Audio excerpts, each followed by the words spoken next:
বিশ্বব্যাপী জ্বালানি বাজারের অস্থিরতা ও সরবরাহ ঘাটতির প্রভাবে দেশে দেখা দিয়েছে জ্বালানি সংকট।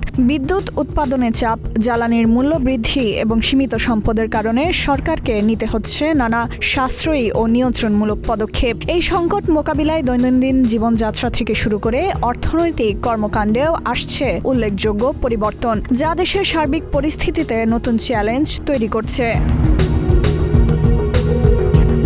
জেনে নিব জ্বালানি সংকট মোকাবিলায় সরকারের সিদ্ধান্ত। সরকারি বেসরকারি অফিস চলবে ৯টা থেকে ৪টা পর্যন্ত, ব্যাংক চলবে ৯টা থেকে ৩টা পর্যন্ত, সন্ধ্যা ৬টার মধ্যে বন্ধ করতে হবে সব মার্কেট।